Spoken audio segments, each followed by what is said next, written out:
மாண்புமிகு தொழில்துறை அமைச்சர் கீர்த்தனா அவர்களுக்கு என்னுடைய ஆங்கில அறிவை பகிர்ந்து கொள்ள விரும்புகிறேன்.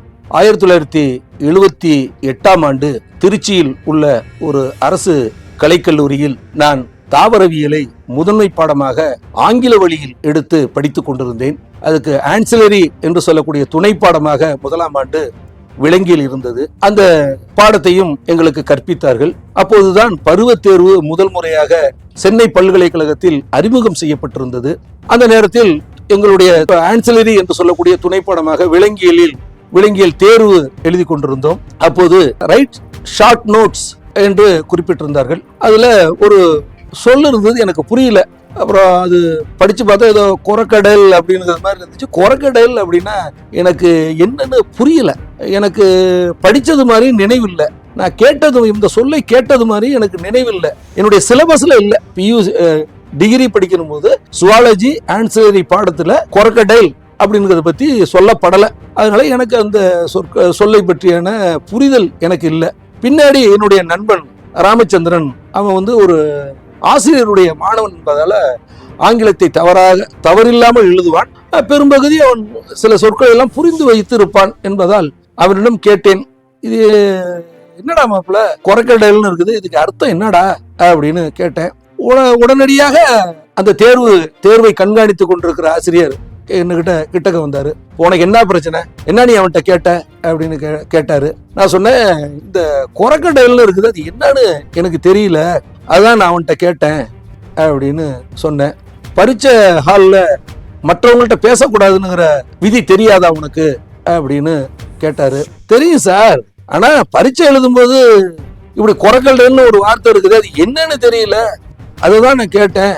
உங்களுக்கு தெரிஞ்சா சொல்லுங்க, நான் தெரிஞ்சுக்கிறேன் அப்படின்ட்டு நான் சொன்னேன். உடனடியாக அவர் சொன்னாரு, என்கிட்ட ஏப்பா கேட்கிற, இந்த வினாத்தாளின் பின்புறத்துல தமிழிலும் இருக்குது, அங்க போய் பாத்துக்க அப்படின்ட்டு சொன்னாரு. உடனடியாக அது கிட்டத்தட்ட ஒரு 8 பக்கம் ஒன்னாவே பிரிண்ட் பண்ணிருப்பாங்க. முதல் 4 பக்கம் ஆங்கிலமும் பின்னாடி இருக்கக்கூடிய 4 பக்கம் தமிழும் கொஸ்டின் பேப்பர் இருந்தது. உடனடியாக தமிழ் கொஸ்டின் பேப்பரை நான் மடிச்சு தமிழ் பக்கத்தை பார்த்தேன். அப்போ அதுல சிறு குறிப்பு வரைக என்று, ஷார்ட் நோட்ஸுக்கு சிறு குறிப்பு வரைக என்று இருந்தது. கொரக்கடைல் என்பதற்கு முதலை என்று இருந்தது.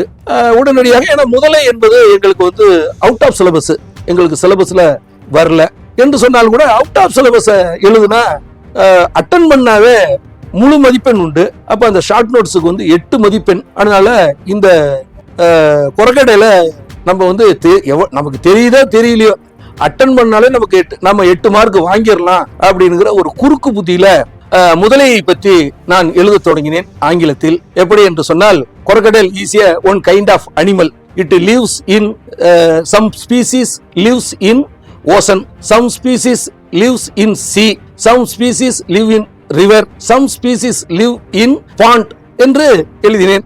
அப்புறம் அதனுடைய உடலமைப்பை பற்றி எழுதுகிற போது one hard tail, strong body and one long nose அப்படின்னு எழுதினா, இட் ஹேஸ் 4 லெக்ஸ் அப்படின்னு முதலையை பற்றி எனக்கு தெரிஞ்சது என்னென்னலாம் தெரிஞ்சிச்சோ தமிழ்ல, அதையெல்லாம் எனக்கு தெரிஞ்ச பட்லர் இங்கிலீஷ்ல எழுதி நான் முடிச்சதுக்கு பின்னாடி ஆனா இது எதுக்காக கேட்கறாங்கங்கிறத நான் புரிஞ்சுக்கிட்டேன். நான் படிச்சது ஓனான் என்று சொல்லக்கூடிய கலோட்டஸை பத்தி தான் எனக்கு பாடம் நடத்தினாங்க. ஆனா இதுல அவுட் ஆஃப் சிலபஸா முதலையை பற்றி கேட்டிருந்தாங்க. அதனால என்ன பண்றது, இந்த தென்னை மரத்தை பத்தி கேட்டா பசுமாட்டை பத்தி எழுதுற கதையாக நான் என்ன பண்ணேன், அந்த முதலையை பற்றி எனக்கு தெரிஞ்ச ஆங்கிலத்துல எழுதிட்டு கடைசியா எழுதியிருந்தேன், கொரக்கடைல் லைக்ஸ் அப்பியரன்ஸ் டு கலோட்டஸ் அப்படின்னு முடிச்சிட்டேன். அதாவது முதலை ஒரு வகையில் பார்த்தால் அதனுடைய தோற்றம் ஓணானை போன்று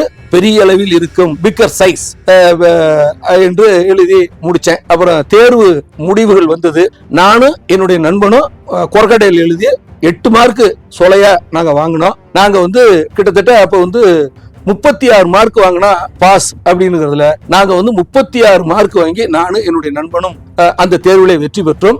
ஆங்கில புலமை உள்ள மாணவர்கள் ஒரு 20 பேர் பாஸ் பண்ணாங்க. அப்படின்னா அவுட் ஆஃப் சிலபஸ் அட்டன் பண்ணாத கிட்டத்தட்ட 20க்கு மேற்பட்ட என்னுடைய நண்பர்கள் அந்த பரீட்சையில தோல்வி அடைஞ்சாங்க. இப்படி எனக்கு தெரிந்த, நான் டிகிரி படிக்கிற போது எனக்கு தெரிந்த ஆங்கில அறிவை அமைச்சர் கீர்த்தனா அவர்களே, உங்களோடு பகிர்ந்து கொண்டேன். நன்றி, வணக்கம். எக்ஸல் குரூப்ஸ், மாறு மாற்று மக்களுக்கான நேர்மையான சமூக பணி என்றும் தொடரும். Excel groups, Muruganandam.